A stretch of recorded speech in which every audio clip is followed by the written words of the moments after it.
Дагы бир жолу саламатсызбы? Азыркы темабыздын 3-чү жана акыркы бөлүгүнө киришели.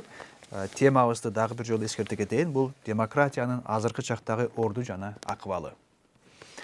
Буга чейинки бөлүктө биз демократия менен экономикалык өнүгүү маселесинин байланышы жана кыйынчылыктары жөнүндө сөз кылдык. Азыр эми экономикадан сырткары дагы бир коомдук баалуулуктарга, коомдук өздүк идентификация деген, өзгөчөлүк деген темага тиешелүү 3 нерсени айта кетели. Бул мен жана эскерткендей, биринчиси улут маселеси, экинчиси дин маселеси жана үчүнчүсү бул демократия жана коомдогу азчылыктар, коомдук азчылыктардын маселеси. Демократия жана улут маселеси бул өтө кыйын, татаал маселе.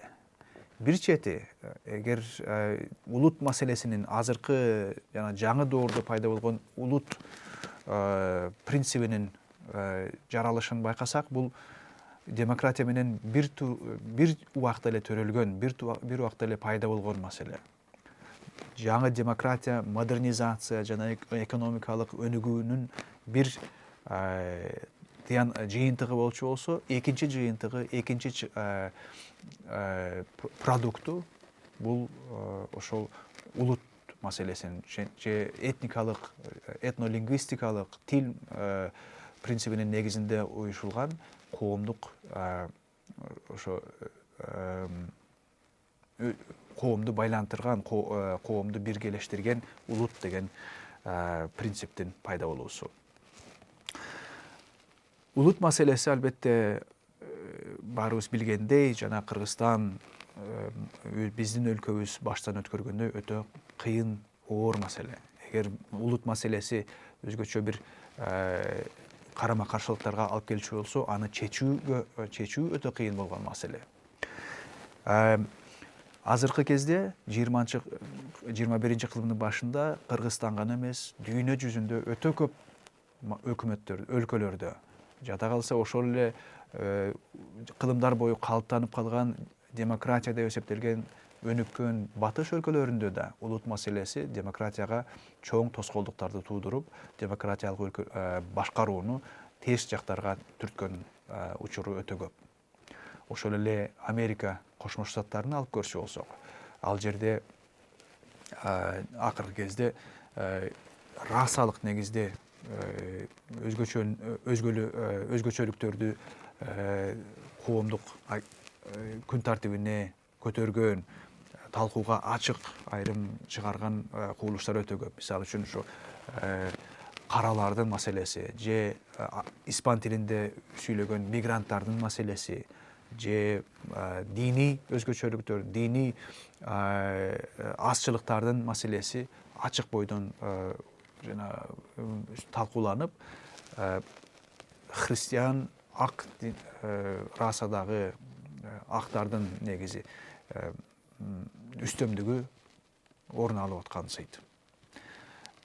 Ошол эле Европаны алып көрчү болсок, бул жактарда да улут маселеси өзгөчө жанагы глобалдык кубулуш болгон качкындар жана жалпы эле миграция толкунунун негизинде өтө чоң ролду ойноп жатат.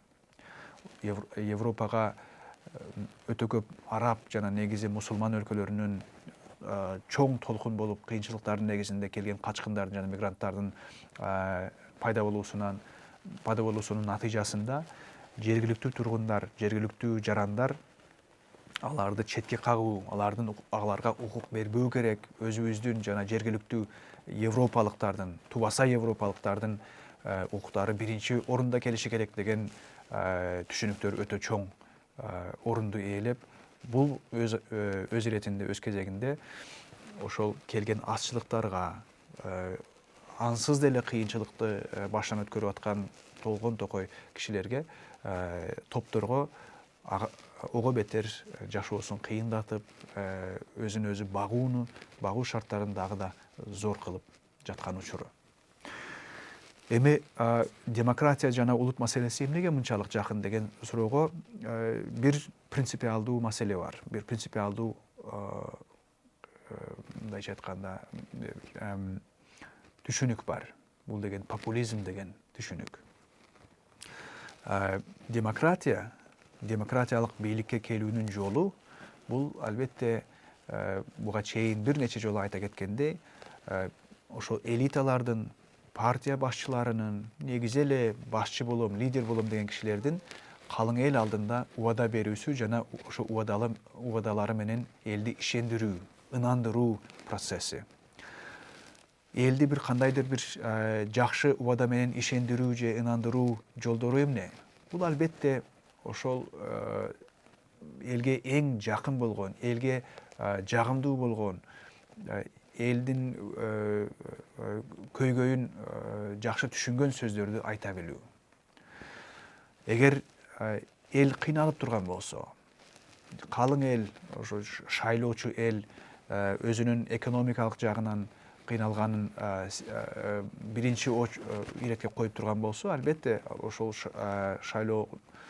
шайланып калууну эңсеген кишилер ошол маселелерди көтөрө баштайт экен. Бул популизм деген сөзсүз эле түрдө тескери же жаман нерсе эмес. Бул деген нейтралдуу гана бир түшүнүк. Популизм деген ошол элдин муктаждыктарын, элдин саясий жаатта болгон эңсөөлөрүн ачык айта билүү жана ошолорду ишке ашыруунун жолдорун айта билүү, жолдорун ойлоп чыгуу жана ошолорду элге жеткирүү процесстери, ушулардын баарысын популизм деп айтсак болот. Тилекке каршы, ушундай процесстин ичинде терс жактарга ооп кетүү өтө оңой экен. Анткени биз кабыл алчу жок дегенге акыбыз жок болгон бир нерсе, бул ошол элдердин калың элдерде кайсы гана жерде болбосун, өлкөдө болбосун, өздөрүнүн өздүк кызыкчылыктарынын биринчи орунда коюусу жана башкаларды экинчи орунга коюп, же башкалардын укуктарын, башкалардын керектөөлөрүн анчейин баалоого жол бербегендиги бул көз көрүнөн нерсе. Кайсы бир деңгээлде эгоизм деген кубулуш ар бир эле коомдо орун алган нерсе. Ошондуктан популизм эгер эң көп болгон добуш берүүчүлөргө, шайлоочуларга киши кайрылып аткан болсо, лидер кайрылып аткан болсо, популизмдин жетегинде ошол улут маселесин көтөрүү бул эң оңой нерсе экен.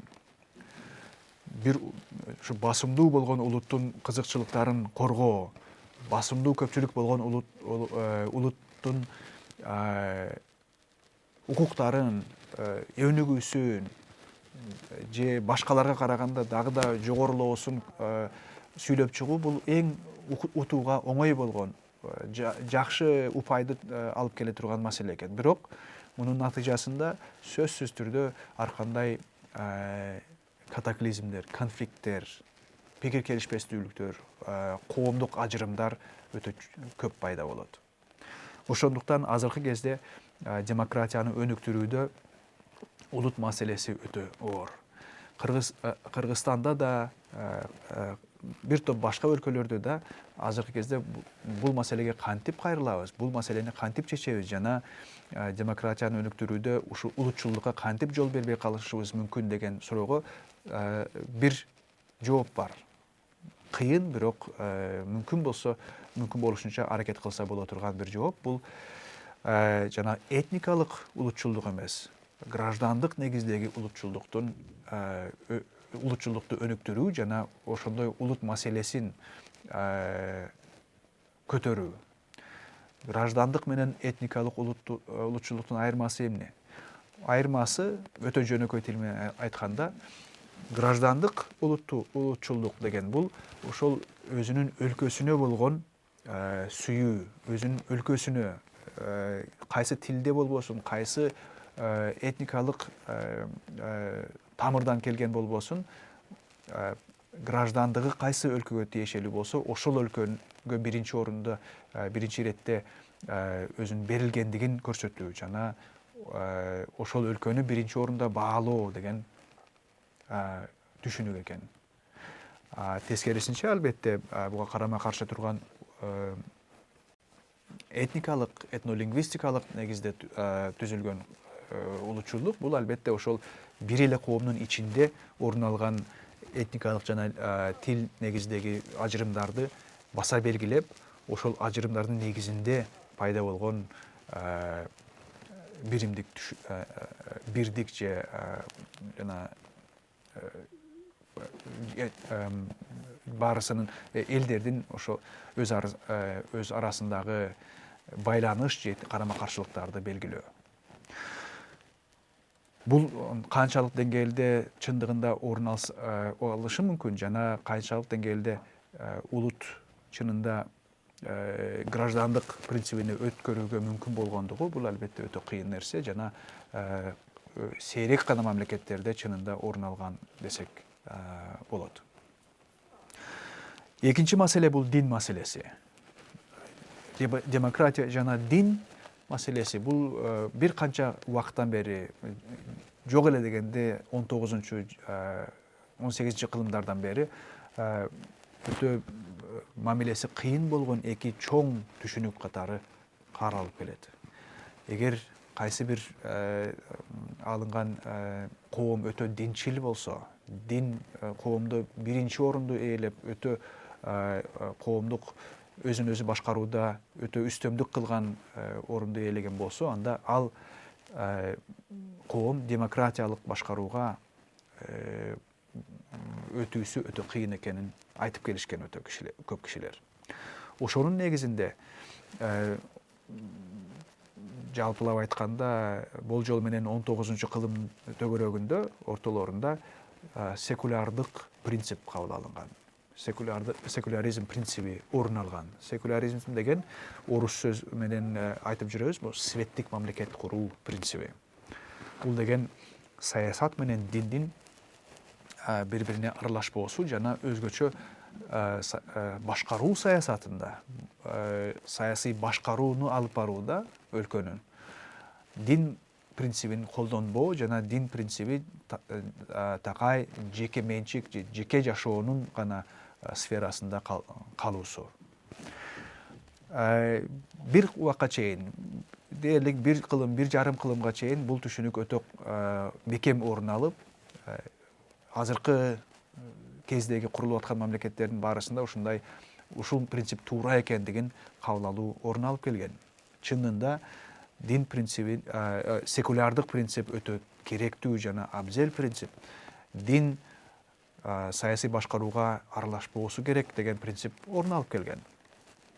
Жана ошонун негизинде жөн гана кандай гана саясат эмес, өзгөчө демократиялык саясат, демократиялык бийликти камсыз кылуу бул сөзсүз түрдө ошол диндин экинчи орунда калуусу же жеке сферада калуусу абзел деген түшүнүк пайда болуп келген. Бирок акыркы кездерде бул принциптин реалдуулугу же чынында орун алууга мүмкүнбү же мүмкүн эмеспи деген суроолор өтө көп туулуп келет. Анткени эгер мындай конкреттүү түрдө ойлончу болсок, эгер бир киши өтө диний көз карашы күчтүү болсо, динге катуу берилген, диндин талаптарын катуу сактап жүргөн киши болсо, ошол эле киши саясатка кайрылса, саясатка келчү болсо, ал киши кандай түрдө, кайсы принцип менен өзүнүн диний жагын бир четке кагып, саясий жагын гана сактап калышы мүмкүн деген суроо туулат. Мүмкүн эмес бул нерсе. Ошондуктан мусулман болобу, же христиан болобу, же башка динди карманабы, саясий жашоодо, саясий лидерликте аралашкан кишилер сөзсүз түрдө албетте кайсы бир деңгээлде диний да кишилер, диний инсандар да болуп кала берүүсү бул шарт нерсе, муну жокко чыгара албайбыз. Ошондуктан экинчи бир акыркы кезде түшүнүп пайда болуп жаткан нерсе бул дин менен демократиянын, дин менен саясаттын айкалышуусу. Кайсы деңгээлде, кайсы жол менен экөөсү айкалганда ар кандай диний өзгөчөлүктөр бири-бирин конфликтке түртпөөсү мүмкүн болор экен деген суроо бар. Мисалы үчүн азыр дүйнө жүзүндө өтө сейрек гана өлкөлөрдө бир эле динге ишенүү орун алып, башка диндер жок дегенге жок десек деп айтсак болот. Көпчүлүк өлкөлөрдө болсо бир канча динге ишенген коомдор, бир канча ошо ишенимдер орун алып, бир эле кезде баарысы бир өлкөдө орун алып жашап атышат. Кыргызстанды эле алып карасак, басымдуу көпчүлүгүбүз мусулман эли деген менен арабызда өтө көп христиандар жашашат, өтө көп буддизм динине ишенгендер бар, еврейлер бар, жана ислам дининин өзүндө гана мусулман дегендердин арасында да бир канча ар кандай ишенимдерди, агымдарды карманган айырмачылыктар бар. Ошонун негизинде биз эгер демократиялуу саясатты жүргүзөбүз дейчү болсок, ошол дин маселеси бизди эч кандай бир коомдук кагылыштарга алып келбөөсүн шарт кылган модельдерди ойлоп чыгышыбыз керек деген маселе. Бул Кыргызстандын мисалында айтканым менен, бул башка өлкөлөрдө мүмкүн Кыргызстандан да курчураак, өтө зарылыраак болгон маселе деп айтсак болот. Европа өлкөлөрүндө бул өтө чоң маселе болуп келатат. Демек, азыркы кезде динди саясаттан сыртта калтыруу, жеке жашоо сферасында гана калтыруу деген бул реалдуу ой эмес, принцип эмес. Муну тескерисинче демократия менен айкалыштыруу мүмкүнбү деген суроого жооп издөө керек болуп атат. Жакшы кабар деле бар. Бул деген эгер ар кандай жана идеологиялык немелерди карманбай, ажырымдарды карманбай, конкреттүү бир өлкөлөрдү карачу болсок, бир канча өлкөлөр, мусулман өлкөлөрү демократия принцибин жакшы эле карманып келаткан учурлар көп. Мисалы үчүн, Индонезия деген эң чоң өлкө бар, мусулман өлкөсү. Бул өлкө акыркы бир 20-30 жылдан бери такай ошо демократиялык институттардын үстөмдүгүн камсыз кылып, демократиянын негизинде ушул чоң 200 миллиондой болгон элин башкарууга жетишип, демократия бойдон калып келатат. Албетте, христиандардын арасында да, христиан коомдордун арасында да демократияны кармануу өтө көп кездешет. Ошондуктан азыркы демократияны түшүнүүдөгү чоң бир маселе бул ошол дин менен демократиянын айкалуусун түшүнүү жана кайсы принциптердин негизинде, кандай шарттарда демократия жана дин өзгөчө бизге тиешелүү болгон нерсе, демократия жана ислам дини канткенде жакшы айкалышат жана эч кандай бир дискриминация жолдоруна түртпөйт деген маселе. Жана эң акыркы маселе бул албетте жана мен айткандар демократия жана коомдук азчылыктардын маселеси. Коомдук азчылыктар дегенде биз буга чейинки айтып келген бир нече топтордун немелерин маселесин көтөрүүбүз. Бул диний азчылыктар бар, улут азчылыктары бар, тил азчылыктары бар, бирок ошолорго кошо дагы бир топ башка немелер, топтор бар. Мисалы үчүн, коомдук бир эле коомдун ичинде экономикалык жагынан, коомдук социалдык жактан өзгөчөлөнгөн коом азчылыктар бар. Мисалы үчүн, майыптар бар. Же мисалы үчүн үй бүлөсү бир жана традициондук салттуу үй бүлө формасына ээ боло албай, же жана атасы энеси жок үй бүлөлөр бар, же тескерисинче ар кандай башка түшүнүктү кармаган кишилер бар. Ошолордун баарысы киши катары, адам, инсан катары жана ошондой кишилердин топтору катары алардын укуктары кандай деңгээлде камсызданат жана ошолорго карата демократия кандай шарттарды түзүп бере алат деген маселе. Кайра эле буга чейин айта кеткендей, популисттик принципке, популисттик агымга кабылган демократиялык саясатта азчылыктардын укуктары өзгөчө кооптуу. Анткени көпчүлүк дайыма өздөрүнүн каалоосун, өздөрүнүн приоритеттерин алдыга коюп, азчылыктардын кызыкчылыктары тепсендиде калып, же жок эле дегенде экинчи орунда калып калганы өтө көп кездешет. Буга демократиянын жообу эмне дегенде, албетте биз ар кандай институттардын, ыкмалардын, демократиянын ар кандай түшүнүктөрүн, формаларын изденүүбүз абзел. Бул жагында ушундай демократияга болгон чоң маселелер, ошо дин болобу, улут болобу же азчылыктар болобу, баарысына ошол демократиянын туура түшүнүү деген маселе экен. Азыркы кезде эң башында мурдараак сабакта айтып кеткенбиз, бул демократиянын үстөмдүк кылган эң көп орун алган формасы бул либералдык конституцияга таянган конституционалдык демократия деп. Либералдык конституционалдык демократия деген бул ошол адам укуктарын, ар бир адамдын жекелигин, жеке баалуулугун, жеке өзүнүн өз алдынча кадырга ээ болгонун эске алган демократия десек болот. Либералдык принцип деген бул ошо азчылыктар болобу же жеке киши болобу, ошолордун ар биринин укуктары тепсендиде калбоосу абзел деген ишеним. Жана конституционалдык дегенде бул ошол түшүнүктөрдүн баарысы мыйзамдын негизинде гана орун алуусу керек. Жана мыйзам эң биринчи кезекте үстөмдүк кылып, демократия толук бойдон жана сөзсүз түрдө мыйзамдын негизинде гана алып барылуусу шарт деген маселе. Эгер ошол либерализм жана конституционализм деген эки принцип демократияны коштоп барчу болсо, анда ошол улут маселеси болобу, дин маселеси болобу же азчылыктар маселеси болобу, ушулардын баарысына болгон демократиянын туруктуулугу, демократиянын жакшы убадалары ишке ашуусу мүмкүн деген тыянакка келишибиз мүмкүн болуп турат. Демек, азыркы кезде ошо 20-чы кылымда жана 21-чи кылымдын башында орун алып аткан демократия бул оңой эмес. Ар кандай шарттарга, кыйынчылыктарга кабылып жаткан бийлик формасы.